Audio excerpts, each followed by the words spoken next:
talk about race in BC film. I'm Sabrina Rani Furminger. In our previous episodes, we've heard from actors and filmmakers who are committed to making the Vancouver film and television industry safe, inclusive, and rewarding for BIPOC artists.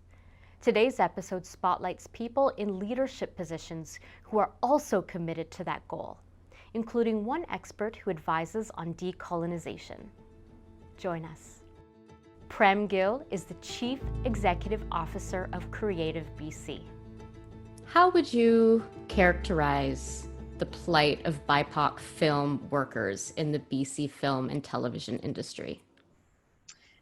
Well, that is a big question with a lot of interesting things, I think, happening right now, but also recognizing what hasn't happened over the years or the efforts that a lot of people have undertaken. You know, most of my professional career has been spent in this industry, so 20 plus years, always with a lens of, even though perhaps the language, even for me personally, has changed, but with a lens of inclusion and diversity and supporting all types of storytellers. You know, I originally wanted to work in media because I didn't see myself represented. And this is like, I graduated from university in the 90s, and that was what I wanted to do, was see and hear more stories. And I had this, you know, idea of making documentaries, and I did do some of that work. But ultimately, for me, I then had the opportunity to support people throughout the various roles that I've had in enabling more diverse storytellers to tell their stories, from the Indigenous, Black, people of color, LGBTQ+, and developing programs with other partners or organizations I've been involved in. But, you know, to your question around what is the plight of the Black and Indigenous and racialized people out there right now within the industry, I think there's a lot of things happening. There's been some, we've always known, if you've gone to a film set or a production, whether it's the below the line workforce or you've gone to a film festival, that those voices and people are largely absent, and the crew makeup isn't really representative of the broad-based population in our communities. And we at Creative BC, in the last couple of years, we did a labor market study where the intention wasn't to do a demographic study, but it was to look at the needs of the below the line workforce and what we're going to need to sustain the volume of production that we have here. And what we learned as a sidebar, and to nobody's surprise, is that Black, people of color, Indigenous people, vastly underrepresented in the workforce. So there's some interesting things. So based on that, there's some interesting things happening. So I think what we know is that there's not people from all of these communities really working in any broad, meaningful way across the variety of roles in the industry. But there's also now a lot of data, information, and tools and tactics that, from everybody from the major Hollywood studios to the labor organizations, that's the unions and the guilds, to CMPA, that people are undertaking some really tangible tools or projects to shift this. And it's not going to happen overnight. So I think what we now have come to understand is that the goalposts for our industry are the same as everything else that's happening in our society around this topic and this subject, where we are moving from being a more inclusive environment to one that is can be closed. So many things I know I've said there, but at the end of the day, this is we have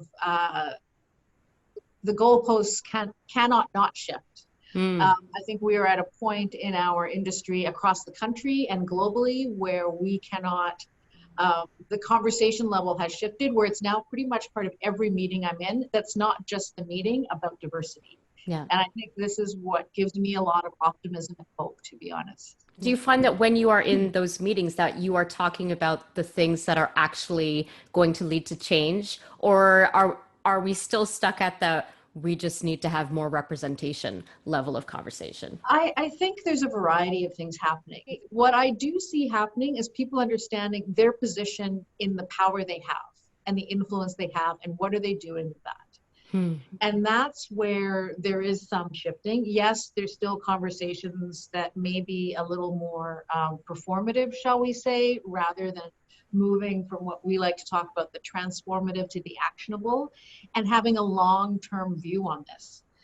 I think everybody hopefully is starting to understand there is no magic overnight switch. This has been decades and decades of embedded culture, perspectives, functions of everything that we're just not going to undo overnight. I wish we could.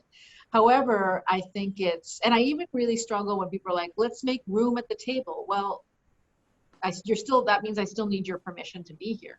And that is actually not, a comfortable way for me to certainly approach what that means in terms of representation. Representation is still really important in terms of both in front of the camera, behind the camera, from the decision makers, from who's running organizations to, how decisions are being made and how people are empowered. And maybe that's how we look at things differently. So, I like your questions, but I sort of feel like there's like 20 answers I have to some of these things because it's not linear. It's not linear. While it was somewhat developed perhaps in a linear way to support one type of way of being, the path forward is actually much more multi-pronged, let's just say. I don't find that completely discouraging though, do you? Like I find that, even us having this conversation today is part of dismantling the white supremacist system, and normalizing these kind of nuanced discussions. Are you feeling hopeful about where we are at this point in history? Yeah, I am most days, right? And then, you sort of read something, you have a conversation, I think part of it is there's a lot of stories that are going to continue to come out from people who've been involved in, I'm sure many people and many of your listeners, then you've read the actor Simu from Kim's Convenience and his experiences working on that show. That's his perspective and his experience. However, I think there's just so much of this that there's never been a safe zone or confidence without repercussion. And I think that's what's changing. That's what gives me hope, is that people are willing to share and listen and speak up with the hope that there's no repercussions to them personally, right? Yeah. And I think that's what, and certainly even I've felt that way in certain rooms. I'm like, I feel like I can now approach this conversation in a different way that is not going to result in harm to me professionally.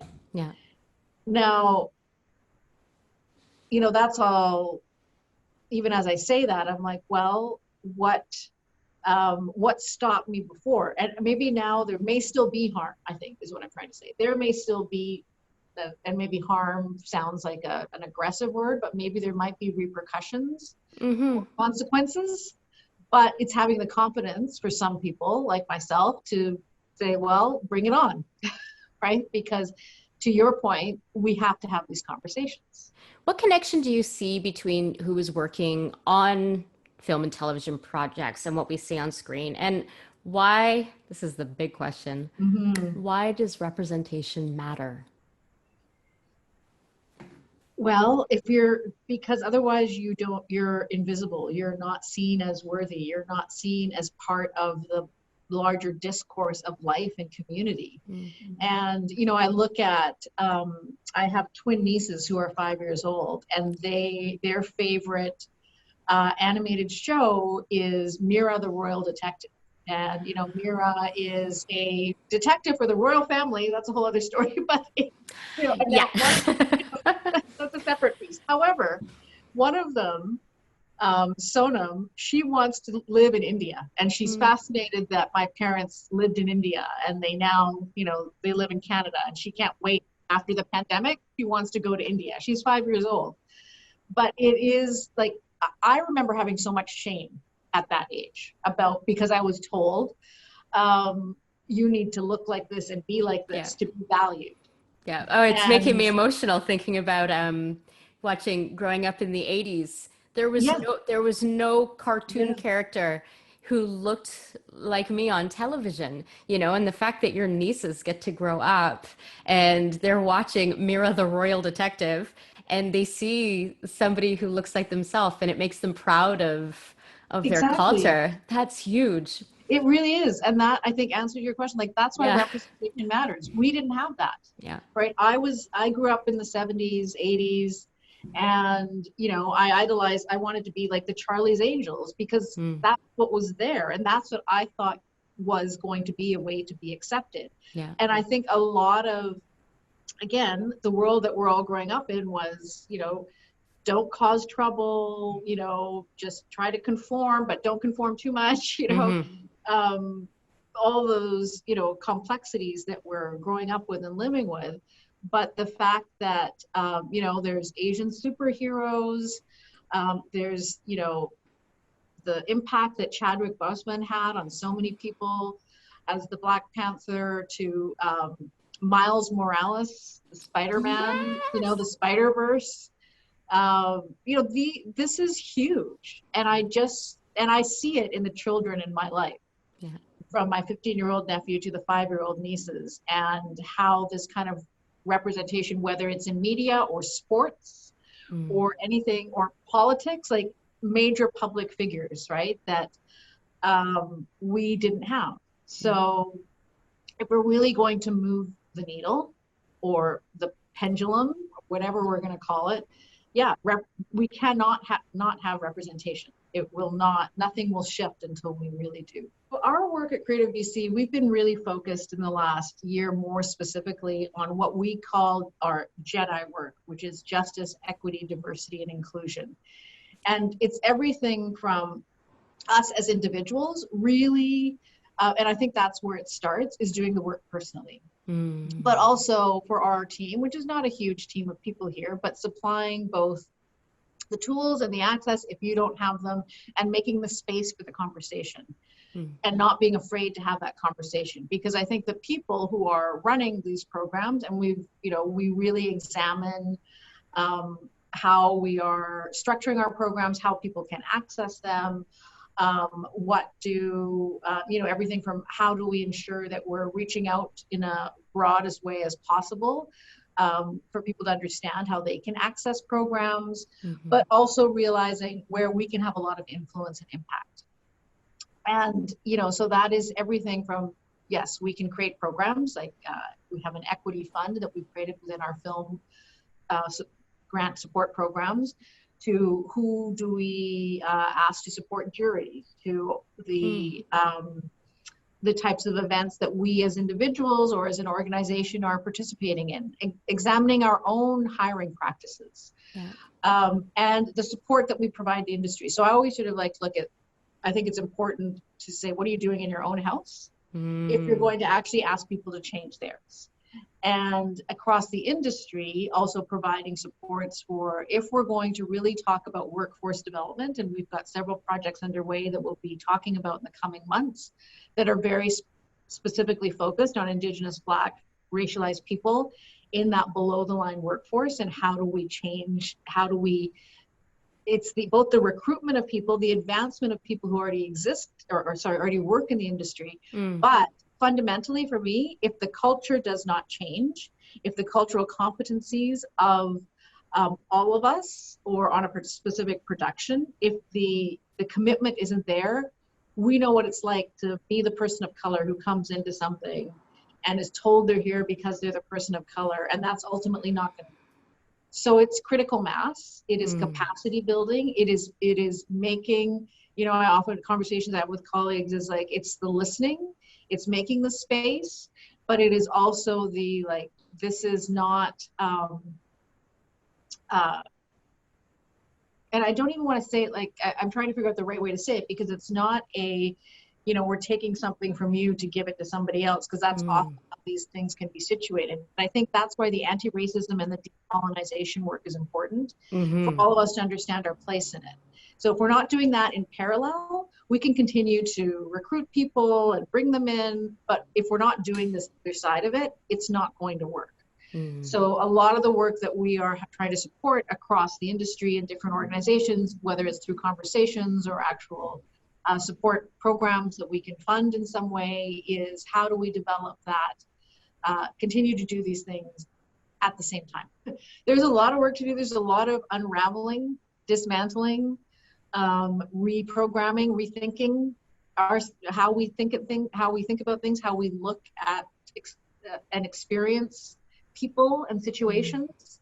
We've also all been isolated for a year, so we're going to be coming back together in the coming months. So are people going to notice that perhaps I'm the only person of color in a room of industry colleagues at an event? Which, I'm sure you feel the same way. I've always known, you count the other people of color in the room. Yeah. You look at each other. But are the non-people of color going to start to think about those things, right? And what does that mean to be in a space like that? And again, it's about representation, but it's also about, why do we look like this? How did we get here?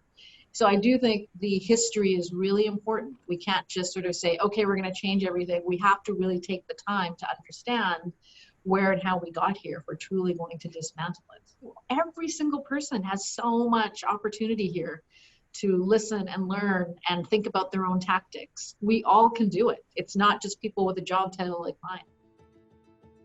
Angela Moore is a Vancouver actress and an executive board member of UBCP ACTRA, where she chairs the BIPOC Committee. When we talk about white supremacy, and we are going to talk about white supremacy today, but specific to the film industry, what are we talking about exactly? How does white supremacy manifest? Basically, it manifests itself in what you see on the screen. The images, the stories that are told, the films that are made, the messages that are put out. That's how it manifests itself. Hollywood has been, making movies for, a really long time before there was even sound. They were making movies. And so it was a way to really engage the public, right? And it was used in, various ways, through wartime to engage the public in a certain way, to get, patriotism sort of whipped up, to put out certain messages and tell certain stories. But white supremacy manifests itself in the domination of which stories get told and how they're told and how the images are presented. That's basically how I see it. What do you hear then from UBCP ACTRA members who are, for our viewers who don't know, they are actors, they're voice actors, they are stunt artists, and they are background performers, about the impact of white supremacy on their careers and also on their emotional health, on their physical health, on their financial health, on their mental health, because we are human beings in this industry. So what impact does it have on them? Well, it depends on which of the 7,000 members that you ask, right? I think there are a great many of them that have benefited from being the preferred performer for a project, right? Because they fit into the storyline, right? If there's a story, if there's like a movie and they're telling a story about a family, well, it depends on which family, right? Yeah. And how they people that film and what town it's in, and so there would be performers that maybe benefit because they fit into that storyline, they fit into that town, that director's vision, that producer or the writer's vision, right? So they may have benefited quite well. And then there are those from the racialized performers and performers with visible disabilities, the ones that you would really notice on camera, right? That would not have benefited from this, right? Because it'd be limited opportunities. When I first started my career in Toronto, and I went to theater school, and I had my friends, and they would have far more opportunities for work than I did. They had way more auditions than I did for parts, right? And I was always trying to, like for many years, for decades, I would always wait for the description that would be like, African American woman, or something like that, right? Yeah. It would strictly be identified as such, right? It wouldn't be necessarily the mother role, or the clerk role, or whatever it was. It wasn't necessarily, if it didn't have African American or Canadian in it, then I probably wasn't going to be going out for it. Right. So there'd be many performers that would have the same sort of restrictions. And over the years, that has changed. As of late, that's changed quite a bit. But I would say for a certain segment of our members, it has really impacted their careers and the trajectory of their careers in particular, because, as Viola Davis said at the Emmys, is that, you have to have the opportunity to play a role that really shows the full richness, of a character. But if you do not get that opportunity, then how do you show off your talent, right? If you spend many years doing one-liners in small parts, then how do you show your artistry if you don't have that opportunity, the same amount as opportunity as perhaps one of your colleagues that you went to theater school with or acting school with, right?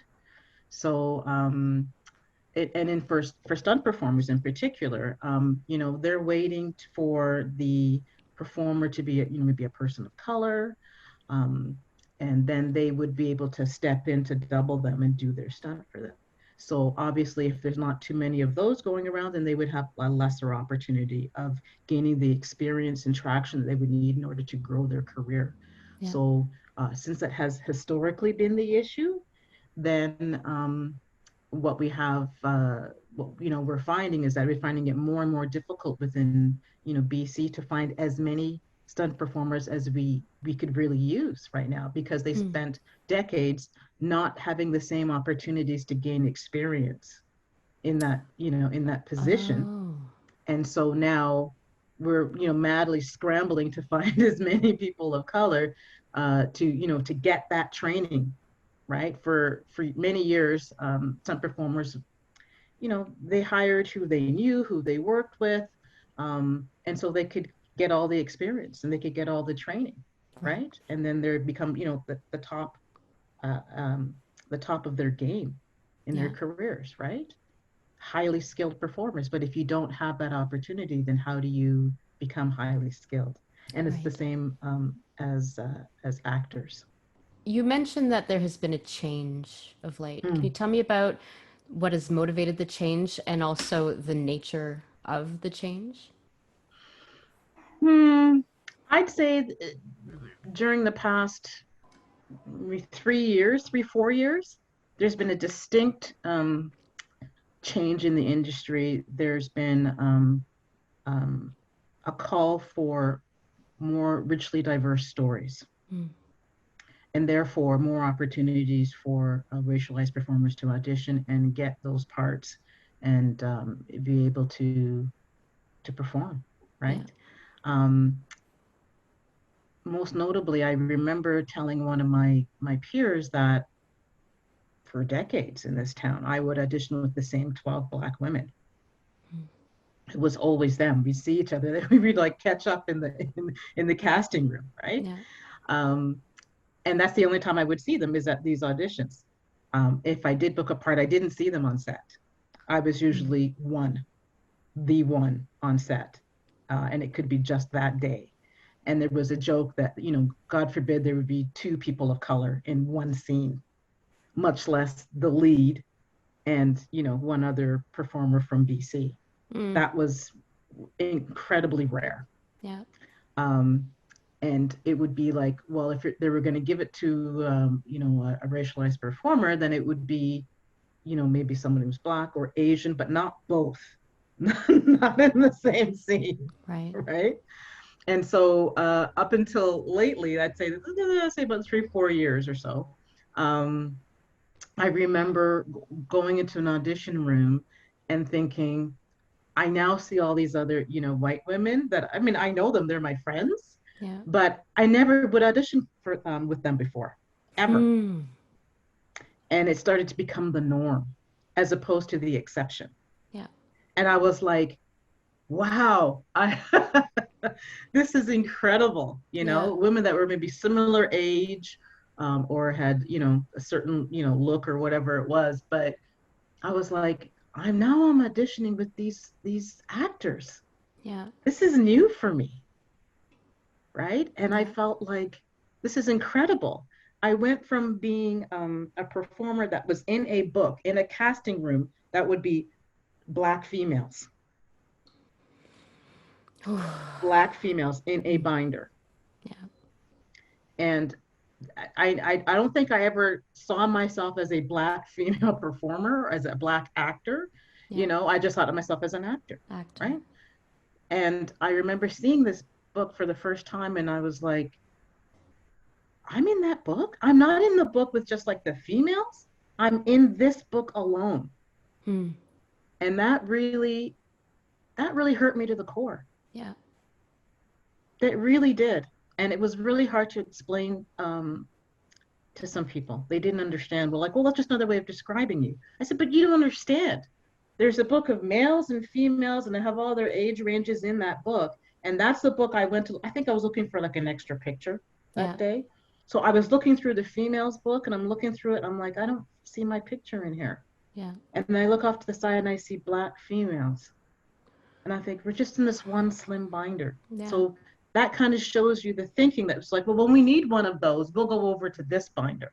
Mm-hmm. Didn't even make it into the gender category, right? It was the, you know, you were put off to the side. And when you were needed, then that person, they could pull that one binder and find everybody that they needed in that binder. So that kind of shows you kind of where the industry was. Yeah. In terms of looking for or viewing performers of color as just the other.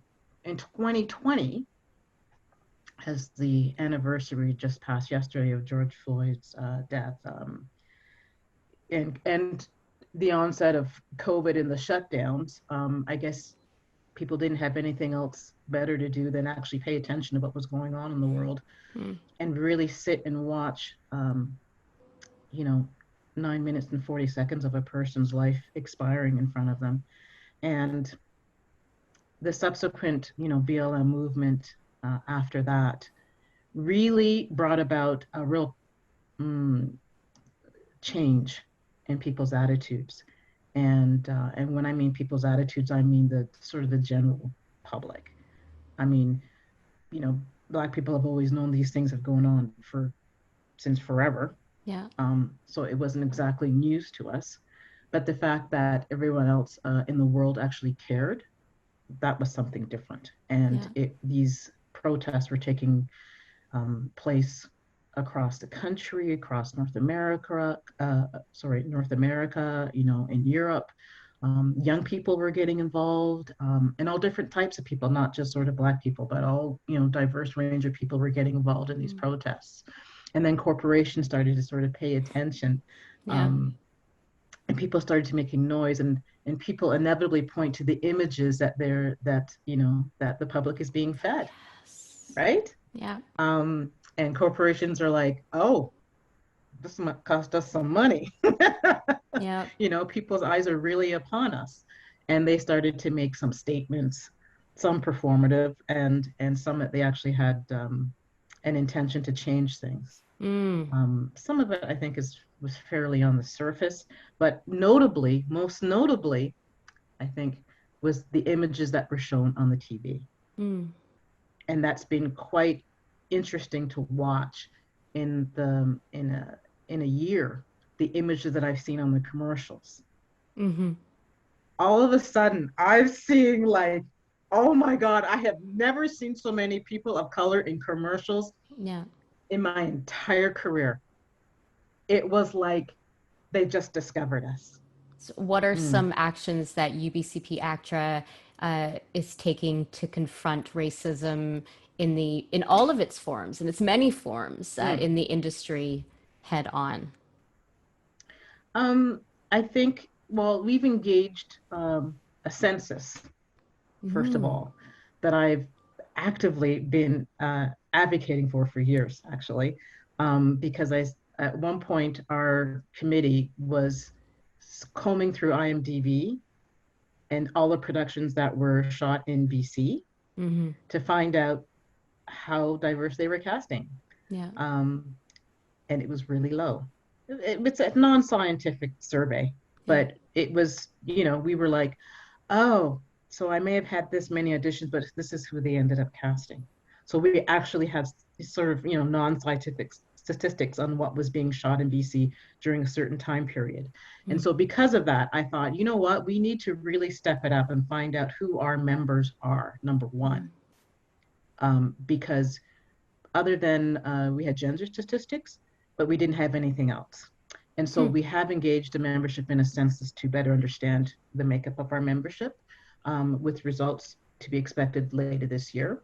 And more importantly, when I was talking about us gathering those statistics, I also went to a couple of events by the Gina Davis Institute.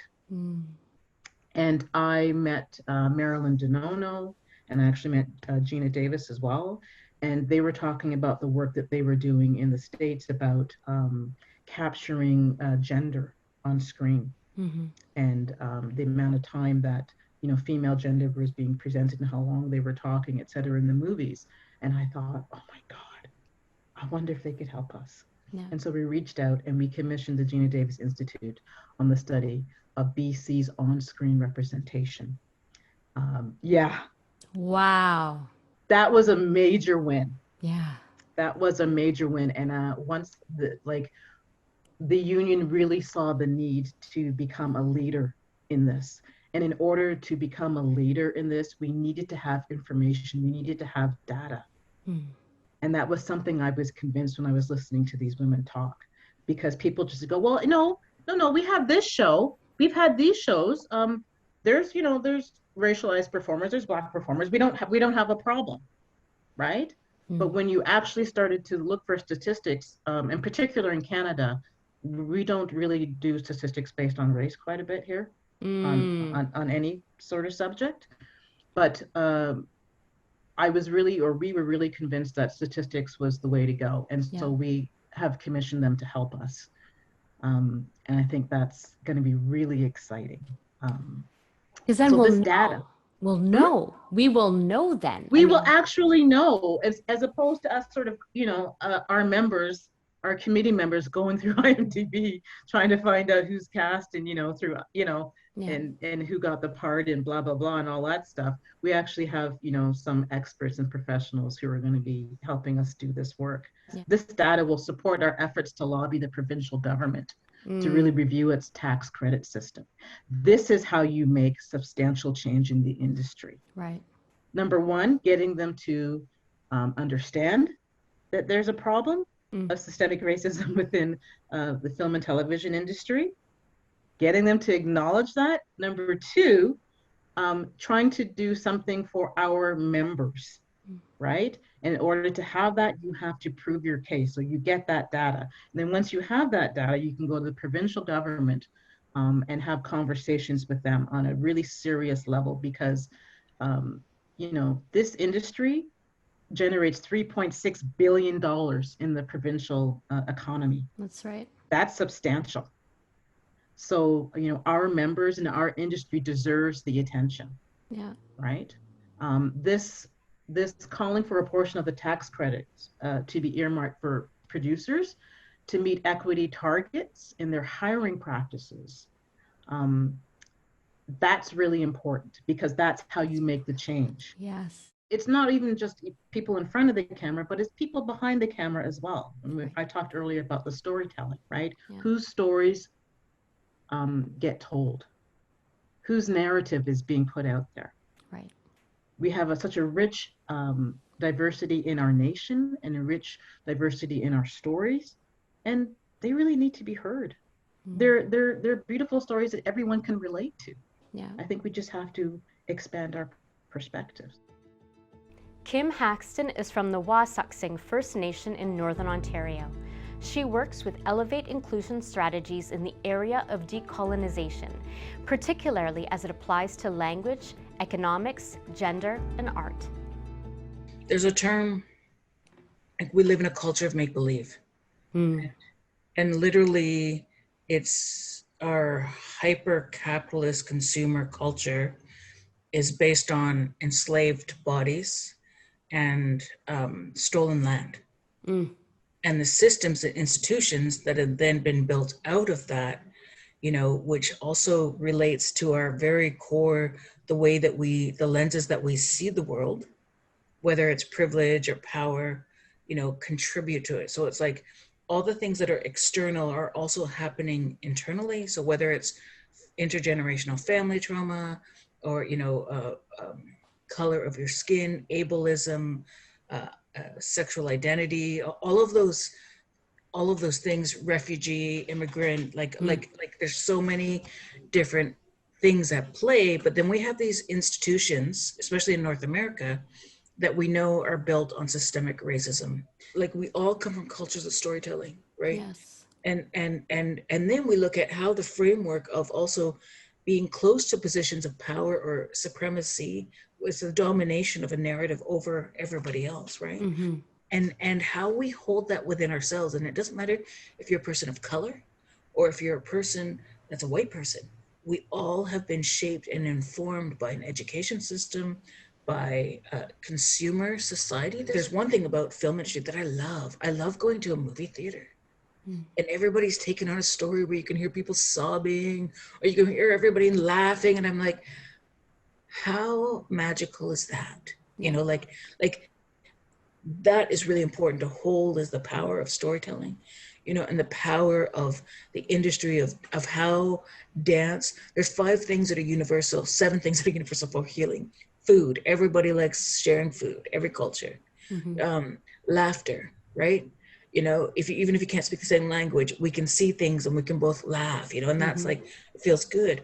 Singing, dancing, storytelling, connecting to nature and some sort of prayer, meditation, however that looks for people, it's so different, you know, and so religions go under that too, but it's like a pretty broad thing. But those are the 5 or 7 ingredients that it's like, so there's a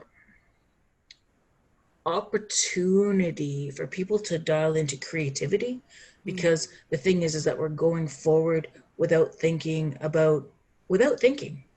critical thought, without, you know, I'm involved with an organization called Access to Media, and we do educational, like phenomenal, like that's why I'm involved with them, because I'm just like, yeah, like you're getting young kids trained to work with young kids, and education we know is part of changing that, you know. If you come from parents, like you can't help where you come from. Everybody has an uncle that, or an auntie or somebody that says inappropriate things at the table where you're just like, you actually can't say that. But I'm like, well, they can say that because they don't know any better, right? And you would think that in 2021, people should know better, but the reality is they don't. So how do we like compassionately and empathically sort of hold people in their best light? Because it's like, you know, we get into this and we get into the cancel culture. You said this wrong, me, you're bad, right? And it's just like, human beings just want to be seen, heard, and celebrated. It's kind of a simple thing. I want to go back to that idea of, because you talk about make-believe, you've mentioned it in quite a bit in one certain way. In film and television, we are in the business of make-believe, you know, of bringing people into our spaces and sitting them down, and then they see our stories. But often the stories that are seen are tools of white supremacy, or it's white supremacy in action. And we see that in the projects that get funded or don't get funded, and the, you know, and the kind of the hoops that people have to really jump through in this country, you know, to. And I'm doing this because it comes down to money. It comes down to money, you know, and I don't expect you to tell me how I can solve everything, so that. Oh, good. But you know, there definitely is, there are a lot of creatives who are determined to dismantle white supremacy, not just in themselves, but also in all the structures of the film and television industry, the funding structures, the unions, the award shows, and who they, you know, where would you say, you know, for those of us who have that will, where is a good place for us to start? with the self. With the self. It all leads back to the self, and the self is connected to everything. There's a lot of toxicity, right? In the film industry. I just want to name it because people, you have to work long hours, and you have to, there's an echelon of like who's important and all the way down, and like, why does somebody need to get $20 million for a film? I mean, I don't understand all that. I don't even want to think about that, but there's a level of like how that's in the structure, and there's a lot of cool, awesome people, and there's a lot of people who are deeply unhappy, because it's no job. Like I pulled up somewhere recently and some guy was yelling at me because I was parking in the wrong spot, and I was just like, you could have just asked me to move, like instead of screaming and yelling at me, like. And I was like, what an asshole, like. And I'm like, this poor guy works in the film industry for however many years, and and I see that, and I'm just like, wow, what is that? So here's the other thing, is that our happiness, like we often sits in what hurts and harms, because we're told we're supposed to, like, you got to work out and get that, like, don't eat, or don't do this, or you know what I mean? And it's like super punishing.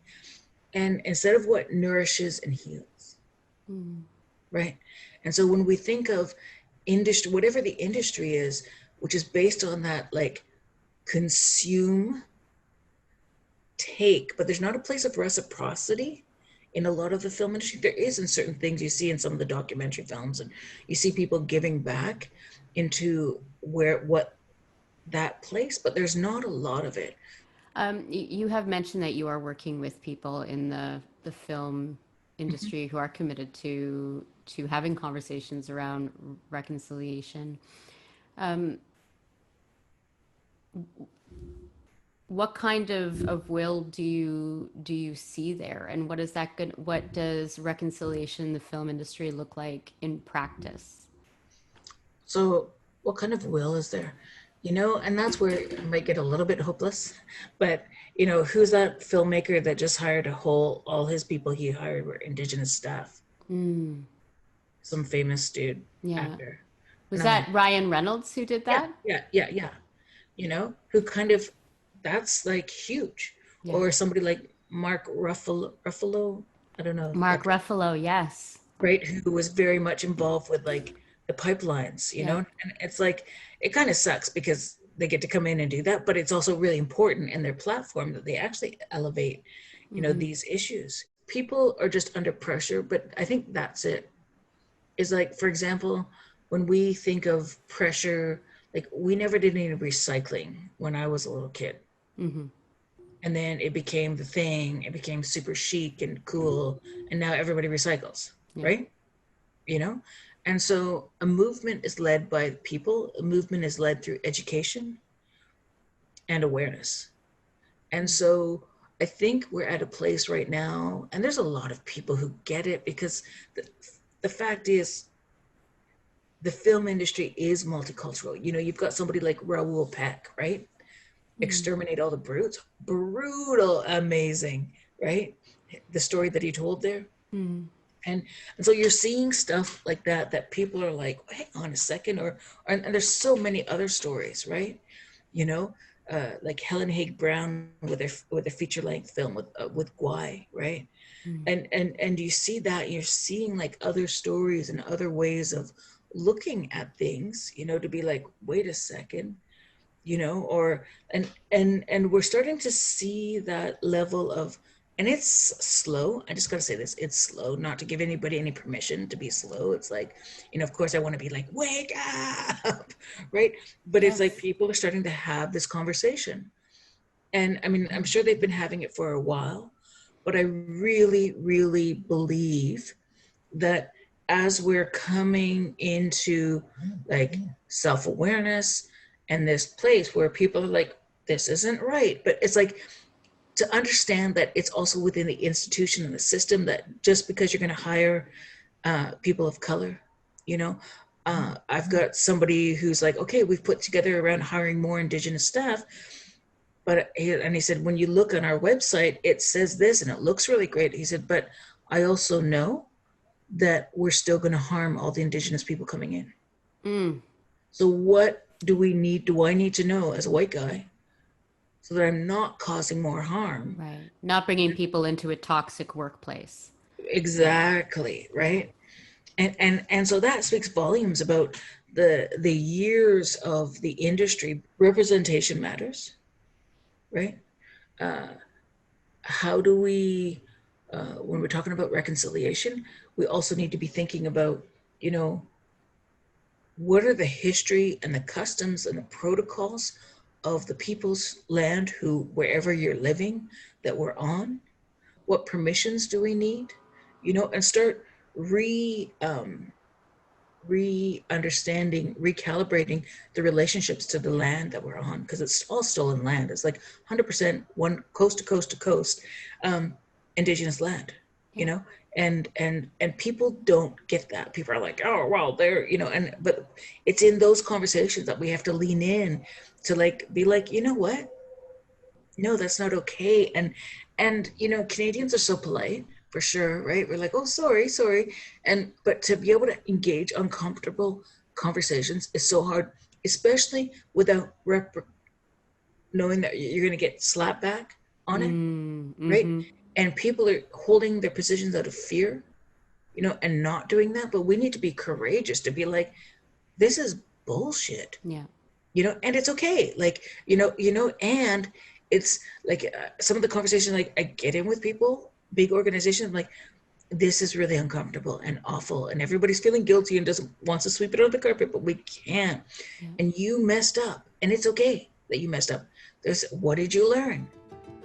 Thank you for joining us for Real Talk About Race in BC Film.